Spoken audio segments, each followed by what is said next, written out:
And The Mark Thompson Show. you know, the UAW is negotiating a contract with General Motors and Ford, and the new administration, the latest administration, the Biden administration, because they're not so new anymore, they are trying to help out. Of course, they're big champions of labor rights, but they're also champions of a green energy policy, so the electric vehicles, think of it that way. And the UAW is not crazy for the push toward electric vehicles because they say there is relatively low pay for these workers at various battery factories. And the older gasoline vehicle factories, they are closing. So in contract negotiations with Ford, General Motors, and Stellantis, the UAW's priorities include ensuring that workers at older factories can transition to new EV jobs and securing pay and benefits for EV workers that match those in the gasoline era. The union also, and this is the part that relates to Biden, directed unusual ire at President Biden, a longtime ally of the labor movement, and they're asking why the government is using billions of taxpayer dollars to subsidize battery and EV factories without requiring strong pay. If progress isn't made on the multi-year contracts covering roughly 150,000 UAW workers, some plants could go on strike as early as September. Non-union battery factories, exactly, huge in Japan, apparently. For their part, the companies have said that they're committed to creating thousands of new union jobs with attractive wages while also controlling costs in an increasingly competitive global industry. And here's a quote. Americans, none more so than union members, are counting on us to keep an industry that employs more than 9.5 million people and drives $1 trillion into the economy alive and well. That's the CEO of Ford who said that. Said the company will work hard to reach a deal with the union. GM's top manufacturing executive said that the company's prepared for all scenarios when it sits down to negotiate. But again, the point of negotiations is to understand the problems and solve the problems. So it's odd. Would you buy an electric car that was not made in America, Kim? In China, let's say? Well, right now I have Toyotas, and they were made in Fremont, but they're a foreign car maker. So I don't know. I mean, I think I would. It depends on which car gets the better safety rating, you know, which electric vehicle goes the farthest, has the better technology. Yeah, I would. Yeah. Albert, you'd buy a car made overseas, let's say China. I'd take a meeting on it.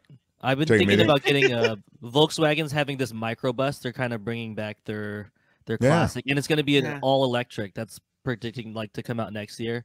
I've been really looking into that, so I've been already thinking of EV. Obviously, California with all the laws, slowly transitioning into that. So the coolest. I prefer it to be made in America, but you know, if everything's not equal, then you got to buy the best one, right? Right. The Rolls Royce people, they have an electric car. For those in our audience who have real high end, it's called the Spectre. Maybe you can find it, Albert, online. Google it. Sounds like a James Bond car. Yeah, it is James Bondish. I'd love for you, Albert, if you can rally a picture of it. I'll tell you why I'd like to show the audience the Spectre, because I don't know, it does have a cool look, but nah, I don't know. When I tell you how much it costs, I just, but why tell you when I can ask you? This is the Rolls Royce Spectre, all the magic done up inside and outside. It's a fully electric vehicle from Rolls Royce. How much does it cost?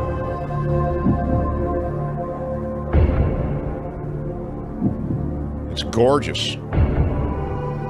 Again, it's pretty. I mean, you know, I don't know. It's a car, but it's an extraordinary expenditure. $2 million, says Phineas. Wow. It's less than 2 million, Phineas. Okay, I'll just clue you. 380,000, says Chuck. William says 255. 350,000, says Snidely Whiplash. 120,000, says Natalie Alejandro. Beth Farmer says 250. No one's guessed it yet. 500,000, says Francine. Tom, I'll 420,000, says Tom. That is correct. $420,000. Tom, I'm just saying it's odd, Tom, that you would get that. Where are my weed exactly smokers right. I don't know, Tom. I'm saying that I don't want to question your guess. You are the keeper of the ding.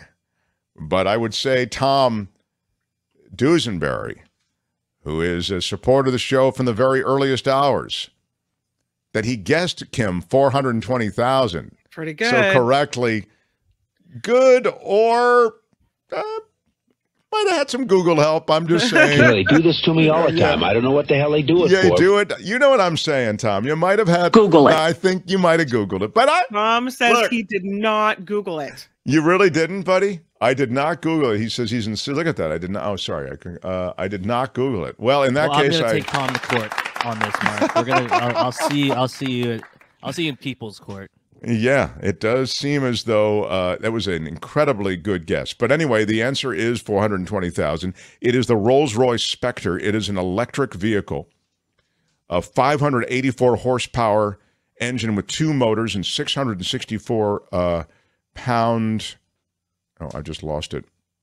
Well, that's if you can even get it, because what they're saying is they think a lot of people will snatch these up and turn around and flip it.